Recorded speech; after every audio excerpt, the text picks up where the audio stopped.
Okay, so hey guys, and welcome back to another Axel 72 video, and in today's video I'm going to be giving my reaction to David Benavidez winning via TKO in round 7 versus Anthony Yarde. And so if you are new around here and you haven't yet subscribed, please do so, like the video if you do like the video, and feel free to join the Patreon as well. You can request any kind of combat sporting related content and I will try my best to get it out there for you guys. The support has been great with it so far, and I really appreciate all of that. And again, plenty of good videos have come as a result of it, and of course the link will be in the description.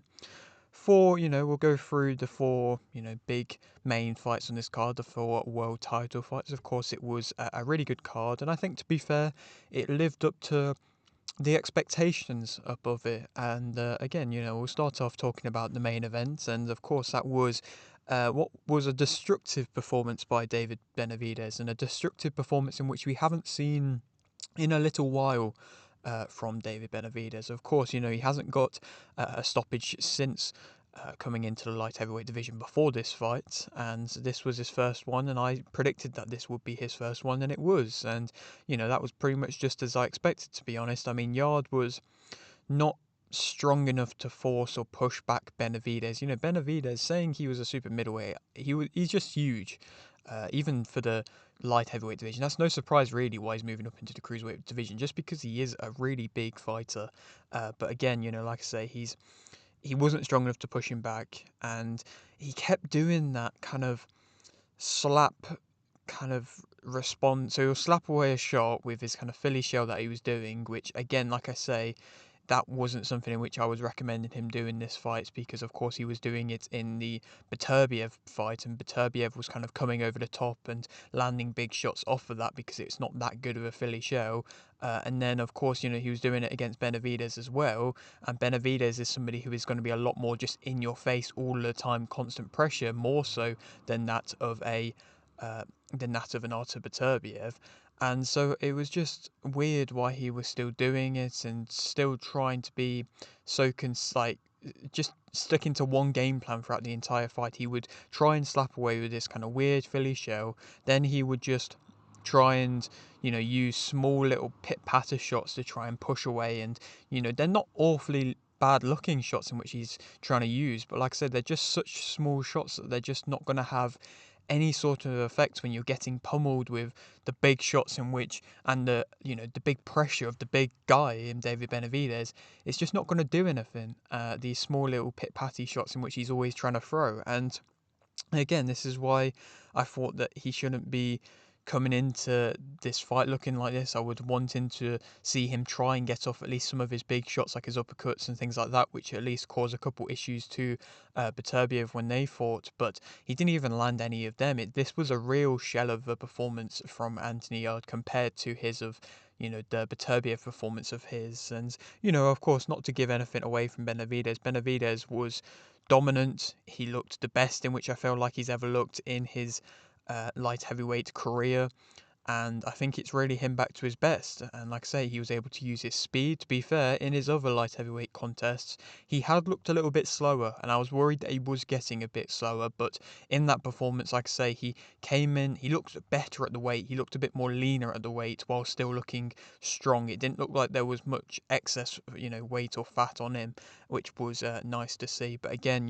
he was able to use his speed, and for the most part, pretty much do whatever he wanted. In the way of a fight, he pretty much was able to do whatever he wanted, which again, an excellent performance for him, and really does cement him as a true world champion, as what he is. Yes, he hasn't beaten the two elite names in the light heavyweight division in a Beterbiev or a Bivol, but that's not down to his own fault. That's not his fault, because Bivol didn't really want to go about fighting him, and nobody really knows what's going on with Bivol. So Beterbiev has gone and done his own thing and become a world champion off of it, and like I say, looked very good as a result. And I mean, since then, of course, after the fight, he announced that he's moving up to cruiserweight, which does make sense for his career, because as I was talking about in the back end of my prediction video, I wasn't really too sure what route he would go down. Again, like I say, nobody knows what's happening with Bivol or Beterbiev, to be honest. So if they're waiting for a trilogy, then that could be,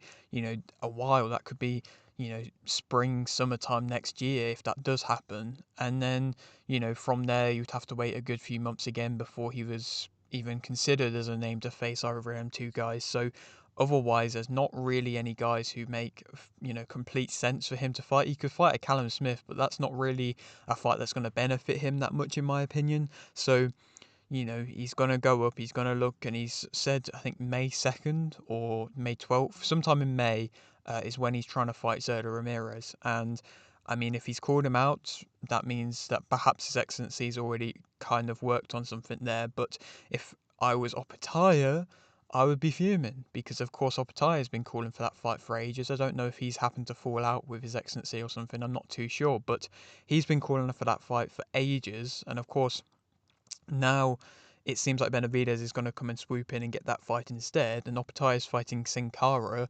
So really, I think Opataya should move up into the heavyweight division if they're going to make Benavidez versus Zerda Ramirez, because yes, Benavidez probably would face Opataya after the Zerda Ramirez fight, but again, that means that he's just waiting around for ages, Opataya. So again, it's an interesting one, but for Benavidez, at the same time, if there was more names and more, elite level talent in the light heavyweight division, it probably would be better for Benavidez to stay there, because again, I thought this was one of the best performances of his career and him back to his best. And, for him to now, he's had to have a couple fights in the light heavyweight division to get comfortable at the weight, I believe. And now it seems like he is comfortable. Now he's moving up into another weight division to face a elite level name. He's probably going to have to really, it's going to be interesting to see what version of him we get in that fight, because he could be a lot slower. He could be, not as reactive. He could be, struggling a little bit. He could be not able to get his power off as much because of the fact he's moving up in weight again. Then it might take a couple of fights for him to get comfortable at the light heavyweight division.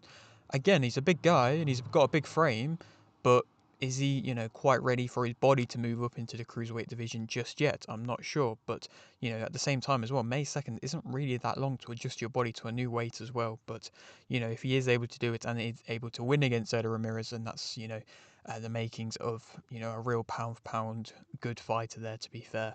And for Yarde, I mean, he kind of has two options, to be fair. I think he can still push for a big title shot, possibly, especially if Benavidez is going on to vacate the title and leave the belt, vacant. He could still argue that he deserves some sort of title shot, Yarde, or maybe go on to fight the winner of the vacant title fight. But he, in my opinion, if he needs to sack his coach. He's been with Tunde for so long now, and they've had their good moments, they've had their good wins in their career, but I think he is a real good talent when he I think he has a real good skill set. He just doesn't seem to be living up to that at all, and I believe that was probably one of the worst performances at an elite level in which we've seen for Anthony Yarde, and we've seen a few poor performances in the lower level fights from Anthony Yarde as well. So I think he needs to sack his coach and try and move on. If he doesn't want to do that, then he could probably have a fight against the likes of like a Joshua Boazzi or a Zach Parker or somebody at that level. And then if he loses that, probably go on to retire and, or just kind of stick around in that kind of British level, fringe world level. But if he sticks with the team in which he's got, I just don't see him ever having success at a world level in his career. Whereas I think he possibly could, but just not with the team in which he has, in my opinion. Moving on to speak about the co-main event, and again, this was another prediction which I got right, so I was quite happy with this card, all by one.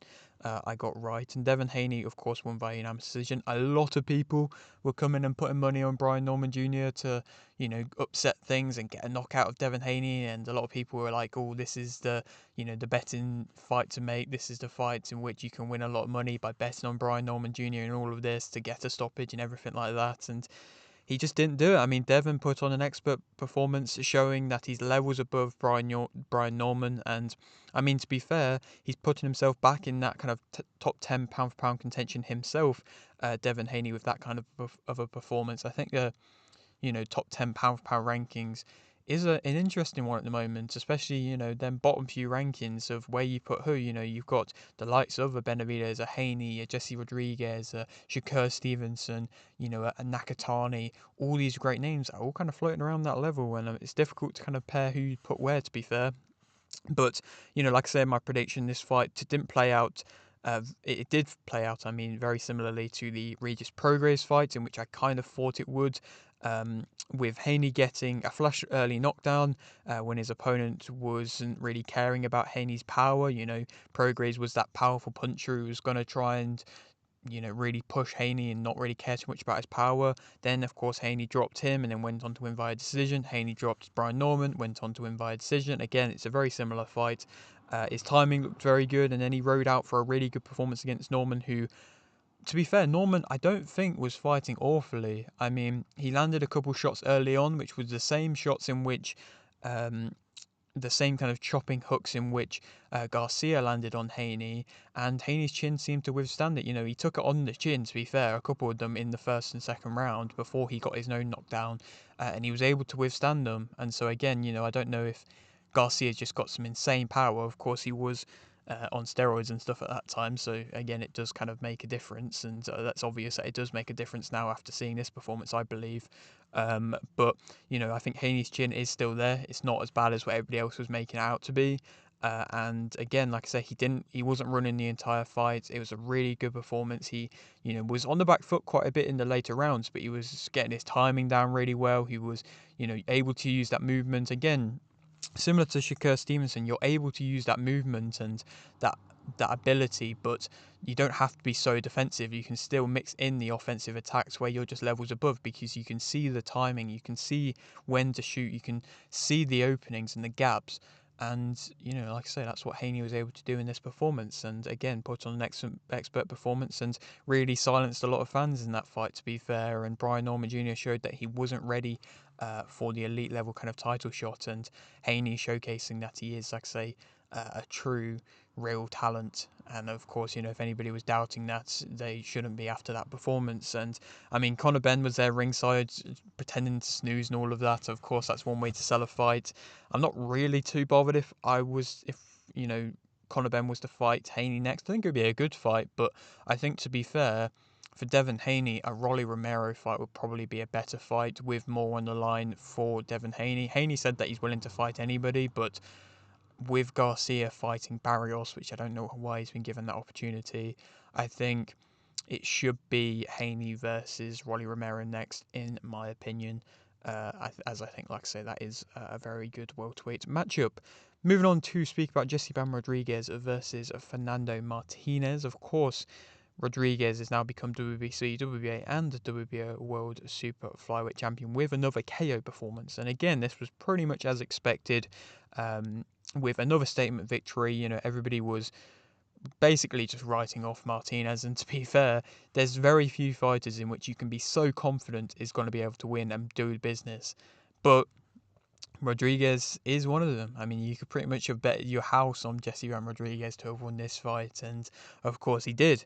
He put on a clinic and basically just showed the fans his level, because he was basically just like it was just basically a sparring fight for Jesse Bam Rodriguez, where he could pretty much work on whatever he wanted to work on. He could have a little bit of fun in there. He could, try and work the angles and see what openings he could find and experiment a little bit with his game. And doing that at a world, championship level is insane. And he's just such an impressive fighter. And pretty much as soon as he hit Martinez hard with a good strong shot, Martinez was on his back, and he could have done that, I felt, at any point in the fight, most likely, and got him out of there.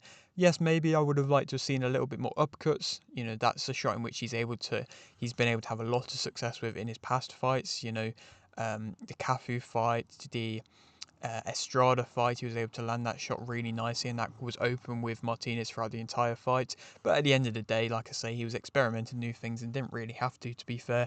The only thing I'm really afraid of is that he will just get a bit too comfortable.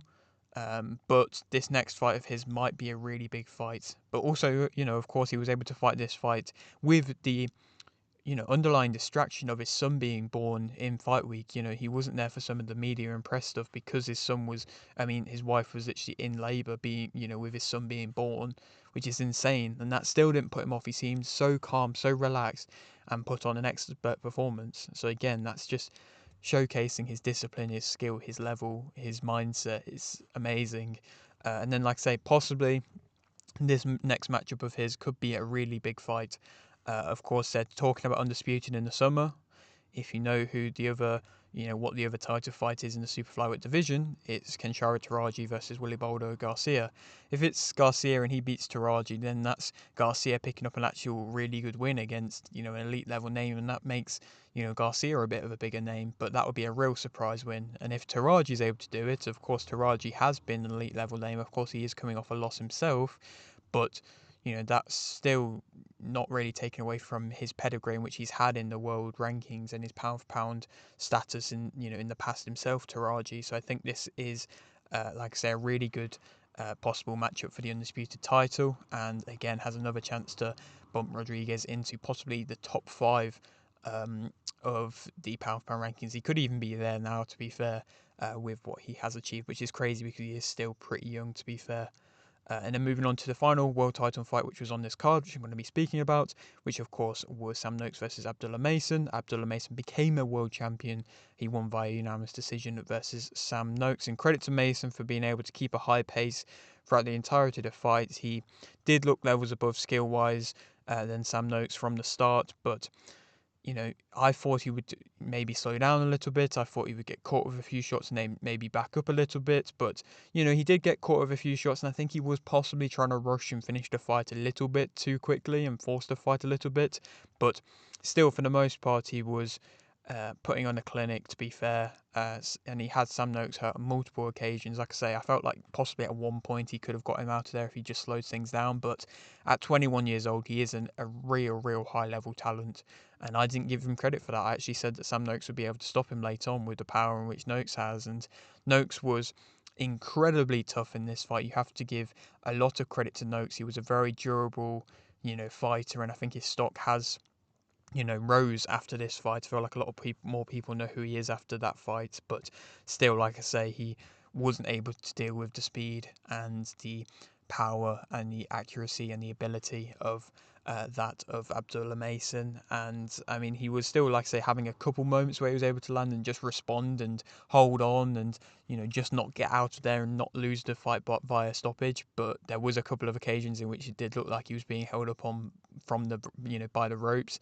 But like I say, credit to him for staying in there. But now, Abdullah Mason, the youngest world champion around at the moment, what could be next for him? I think Top Rank can do pretty much whatever they want with him, but I think they're probably going to give him a few, easier fights to build him up a little bit. Not easier fights, but no kind of unifications for a little bit, because of course he is still so young. It was a risk to put him into a title shot at his age anyway.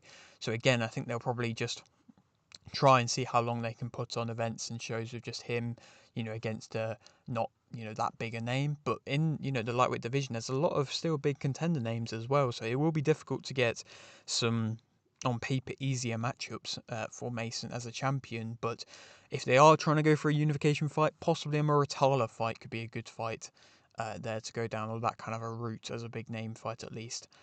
But yeah, that is it for today's video. Hope you did enjoy. Like the video if you didn't like the video, subscribe if you're new, and thanks for watching.